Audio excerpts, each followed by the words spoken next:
ইসিতে সংসদীয় আসনের সীমানা পুনর্নির্ধারণ নিয়ে শুনানি শেষ হচ্ছে আজ। আগারগাঁওয়ের নির্বাচন কমিশন ভবনে সকাল 10টা থেকে শুরু হয় শুনানি।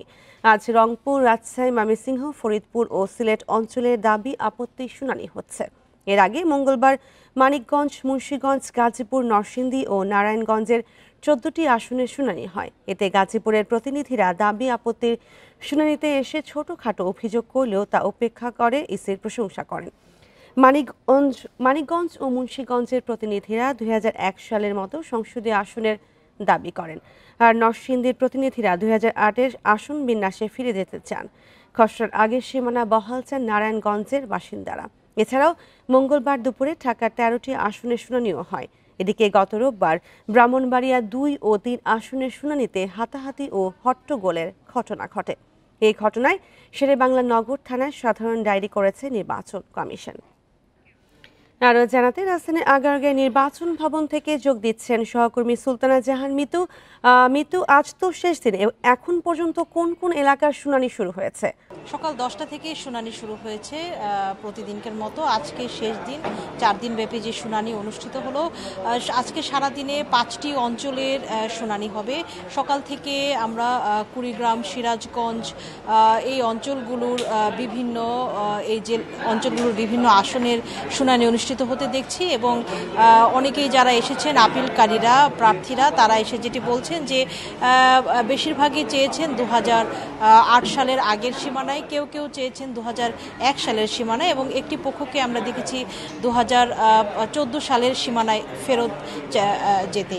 এখানে একটি বিষয় যে পঞ্চগড় 1 300 আসনের মধ্যে যেটি 1 নম্বর আসন, পঞ্চগড় 1 আসন, সেখানকার যে আপিলকারীরা ছিলেন তারা যেটি বলছেন যে তাদের একটি উপজেলাকে, সেখানে আটোয়ারি এবং বোদা উপজেলা, যেটি পঞ্চগড় 1 এবং 2 আসনের সীমানায় পড়েছে, সেখানে সেই উপজেলার কয়েকটি মৌজা নিয়ে তাদের মধ্যে আপত্তি দেখা দিয়েছে। তারা যেটি বলছেন যে একটি পক্ষ বলছেন প্রশাসনিকভাবে তারা এক থাকতে চান, আরেকটি পক্ষ বলছেন ভৌগোলিকভাবে তারা এক থাকতে চান।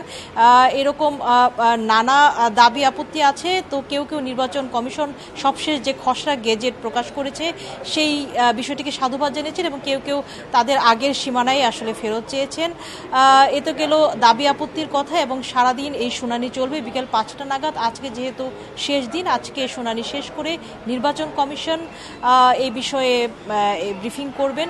আরেকটি বিষয় যে এই যে 300 আসনের খসড়া গেজেট করেছে নির্বাচন কমিশন গত 30 জুলাই, তার মধ্যে কিন্তু মাত্র 83টি আসনে আপত্তি এসেছে, দাবি আপত্তি।